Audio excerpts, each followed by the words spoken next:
All right, what's up, everybody? We're back with another stadium review. Actually, it's a racetrack review of the I-96 Speedway. Yes, you saw the vlog. If you saw the vlog, you also saw the Talking NASCAR podcast episode. You should know that this is coming.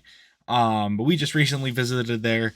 This is a little, I believe, quarter-mile dirt track located in Lake Odessa, Michigan. I think maybe a little larger than a quarter mile. I don't know exactly the exact length of the track. I'd say about a quarter mile. It looked a little larger than Cork and Oil, though. So maybe that's just how we see it. I don't know. But as far, I'm going to try and give my best review about the amenities of the track and kind of how things work there and what you can expect if you see a race there. But compared to other tracks, this does not have a lot. So just be prepared. But I do have some thoughts. So let's jump right into it, shall we? First off, hydration is key. But this track is out in the middle of nowhere. Getting to it wasn't that difficult, though. It's just you're out like literally in the middle of nowhere. I mean, like you're sitting in the grandstand. You look at the vlog. I mean, you're sitting out in the grandstands. You've got farmland to your right, farmland to your front, and then to your left is the road.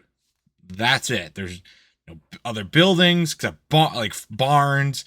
There's really nothing else to look at. In fact, and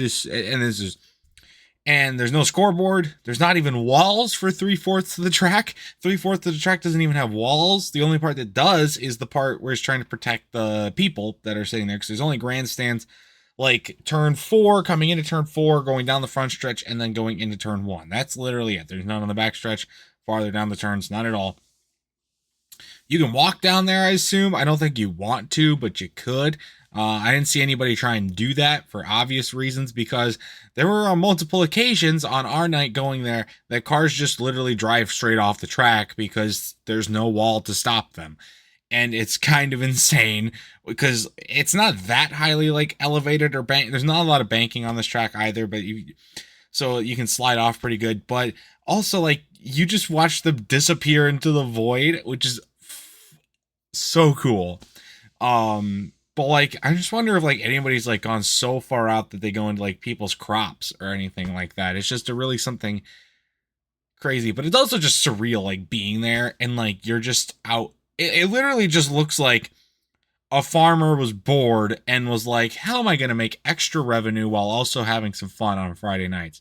And he literally just cut up a plot of space and plopped a dirt track there. Like, the maintenance cost for this place must not be that high. Obviously you got to pay for staff and you got to pay for the race winnings, but you should make that up pretty easily. I mean, compared to, there's not a lot of cleaning that needs to be done. It's all pretty much just grass parking lot, grass dirt roads, some pavement like once you get into like the under the grandstands area, but the grandstands themselves are super old. They're super old. I think they were bouncing like this when we were walking on them. Some of them, I thought we were gonna fall through because there were 3 heavy people of us, a group, walking on there. God, I thought we were going to fall through. I'm surprised they hold up as well as they do. I'm just saying. But and then there were like some press boxes as well and stuff in the back, but you didn't get to see those that much. But, and the consequence, I guess, of having no scoreboard, like I mentioned earlier, is that you don't really get to keep up with how much you're going through the race. Like, they don't even say really how many laps there are in the races. You can see like who's winning, like you can tell who's winning, but because you can, if you're watching the track, but other than that, you really can't see anything, which is crazy, honestly. What about some other stuff? I mean, there isn't a lot. I mean, the little track in the infield is cool.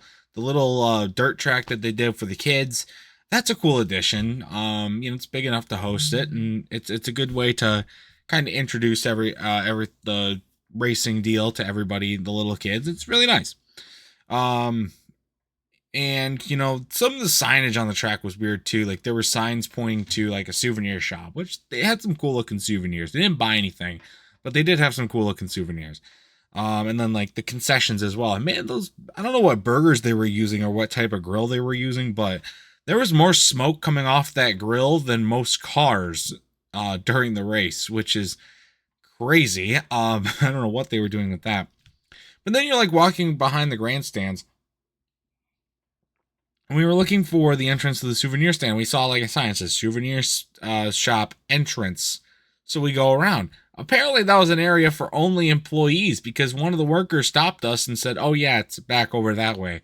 Like, what the fuck? Why would you have the sign directly pointing there? Unless at least say employee entrance only. You know, it doesn't seem that hard to write that down and like put that on there. There was plenty of space for it. I don't know why you wouldn't put that there. And everything else was just kind of, it wasn't like super large, but also it's like just misguiding you for really no reason. And how about the racing experience? We had never gone to a dirt track before. I've seen dirt racing on TV, so I kind of knew what to expect. But man, those cars go a lot faster than I thought they would, because of the fact that it's dirt and they really don't need to use a lot of brakes.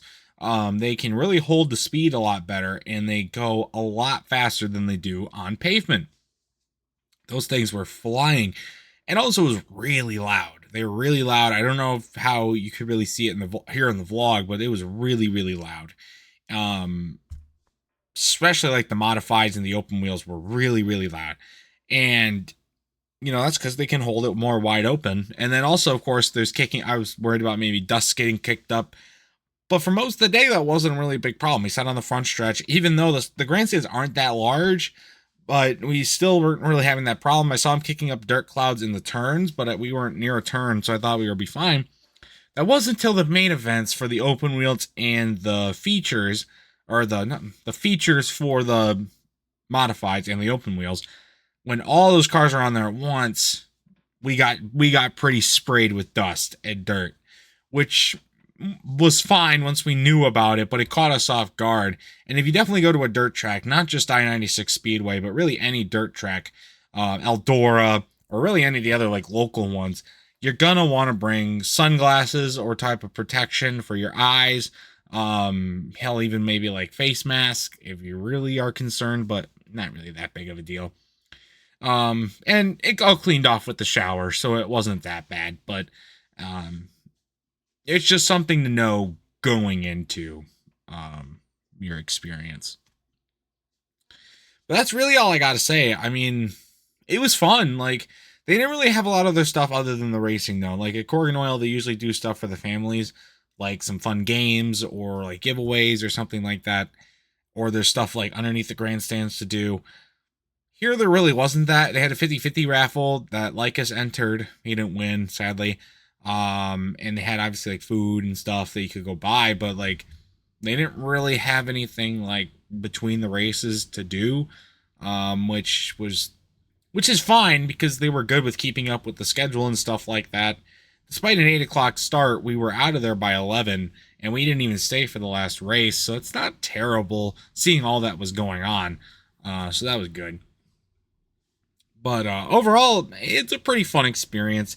You're kind of just on your own, though. There's like, you could barely hear the announcer for most of it when he was announcing. There's no scoreboard, and you got to be prepared for the dirt. But it is some fun racing to watch, and I would 100% recommend going to a track like this, like I-96 or even I-96 itself, if you get the chance, because it is a fun experience. But just got to know some things coming in. So. But for my final score for I-96 Speedway, I'm probably going to give it I'll give it a 7. I did really enjoy it, but it is not a super upkept facility. So you just got to know that going in. But it is a fun time. You can bring in your own drinks, and all that kind of stuff.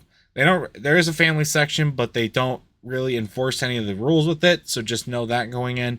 But overall, it's going to be a fun time as long as you're prepared. So that's going to do it, though, for this review. If you've ever visited I-96 Speedway or any other track like it, I'd love to know your thoughts about it in the comment section down below. And that's going to do it for this video as well, so stay tuned for much more amazing content, including more track reviews from other stadiums and other stuff like that. We do got some more planned. They'll be coming out soon. Until next time, see you guys later. Goodbye.